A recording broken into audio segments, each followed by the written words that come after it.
Alhamdulillahi Rabbil Alameen, wassalatu wassalamu ala khatamin nabiyyin. Amma ba'd, fa'udhu billahi minash shaitanir rajim, bismillahir rahmanir rahim. Scholars said it is necessary to repent from every sin. If the sin involves the right of Allah Azza wa Jal, not a human, then there are three conditions to be met in order that repentance be accepted by Allah: to desist from committing it, to feel sorry for committing it, to decide not to commit it. Any repentance failing to meet any of these three conditions would not be sound.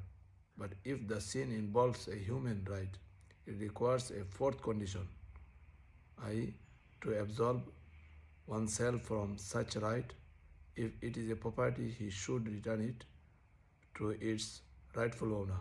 If it is slandering or backbiting, one should ask the pardon of the offended. May Allah Azza wa Jal make us true repenter, sincere repenter. May Allah Azza wa Jal give us ability to ask forgiveness from Allah Azza wa Jal in abundance. Sallu al Habib sallallahu ta'ala ala Muhammad.